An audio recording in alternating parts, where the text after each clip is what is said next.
and this is the distinction that Ron Paul's been making, that if you've become wealthy because of some special privilege or bailout, or because the Federal Reserve has been lubricating the economy in a way that happens to benefit you, then frankly you don't deserve that. You don't deserve that wealth, and you should not consider it your own property in any more than I, as a thief, could have legitimate moral claim to property that I stole from somebody. So I'm all in favor of that, and I think a good portion of the wealth concentration has something to do with that. But at the same time, I think there is a reason that wealth concentration is the way it is, and that it might grow. Part of the reason is globalization. So let's say I've got a firm, and I used to have 200,000 domestic customers buying my product. But then with the development of a global economy, maybe I've got 2 or 3 million customers now. Well, suddenly the services of the head of that firm become valued much, much more highly, because the number of people to whom the firm caters has exploded. Whereas, on the other hand, what's the difference between a janitor working in a firm that has 200,000 customers and a janitor working in a firm that now has 2 or 3 million? The answer is no difference. So it's not surprising that the janitor will see his income be roughly stable. And if we had a real free market economy, his real income would grow gradually every year, because we'd have more and more production. We've become more physically productive because we have more investment going on, and that leads to more physical output. And that would mean that prices would go down relative to wages, and his income would increase, but not nearly by the degree to which the movers and shakers of the firm, who now have to cater to 2 million people, are going to see that type of change. When we think back to the 19th century, we think back to the so-called robber barons. We think back to Cornelius Vanderbilt or Andrew Carnegie or John D. Rockefeller. Now, I don't care about the nonprofits that they started later. That's a separate question. But these people as entrepreneurs, they were very, very wealthy in their day. But the issue is, how did they get there? And Vanderbilt, before he got into railroads, Vanderbilt, of course, was involved in transportation via steamship. And he was making it possible for people to travel in the American Northeast from one place to another that had once cost $2 a trip, make it 10 cents a trip, or make the whole trip free and just make his money from concessions aboard the ship. Now, how is that? That doesn't make me any worse off. That makes me better off. So if he's rewarded for that, and he's much wealthier than I am, I have no grievance against him. I have no just cause to think that his luxury items are in some way my luxury items. He's already given me the value. He's already given me the services. I'm not entitled to anything else. The idea that he ought to give something back. Give something back? He's already given something back. He's made it possible for people to travel who could never afford to do it otherwise. Or John D. Rockefeller made it possible for people to illuminate their homes when previously they'd had to use whale oil. It was too expensive. They had to go to bed early because it was too dark. They had to go to bed. Things like that. Taking the price of kerosene down from $1 to 10 cents. Or taking the price of steel rails down from $160 a ton to $17 a ton.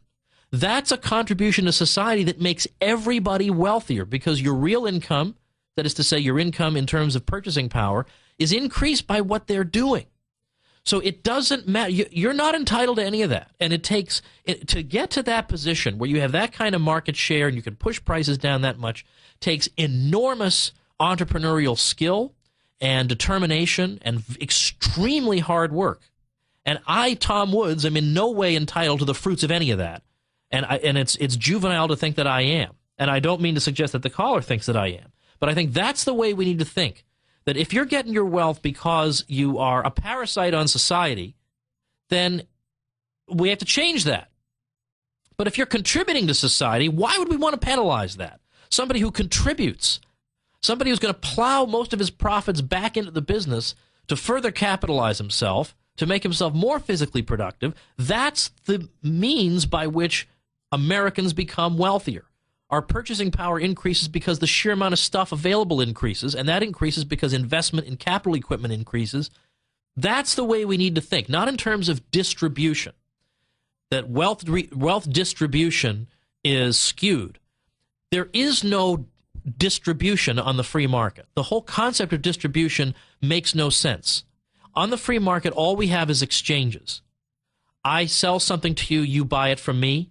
I buy something from you, you sell it to me. That's all we have is a series of exchanges, a series of property owners engaging in exchanges of property titles. That's all we have. There is no mechanism of distribution whatsoever. So to speak in terms of a just or an unjust distribution doesn't make sense because there is no distribution. Now, of course, there is distribution if the Fed is handing you a bailout. So again, I concede this point happily, and it's not merely a concession. I shout from the rooftops that particular point. But so to think in terms of what would my ideal ratio be is I think it's not the right way to think. And moreover, it's not that there's this fixed amount of wealth sitting there and wicked people skulking around the edges of the night, in the middle of the night, go out there and grab 90% of it. And then we wake up and say, hey, what happened to all the stuff? Of course, there isn't just some pile. That when people have an enormous amount of wealth and they've gotten it through innovation, through a new consumer product, or whatever, it's because they added wealth. They created something that wasn't there before. Or they made the production process more physically efficient than it was before. And that makes it possible for wealth to be created so that everybody is better off. And so, and then we have to get to the question, all right, well, suppose we got to a point someday where everybody has a yacht.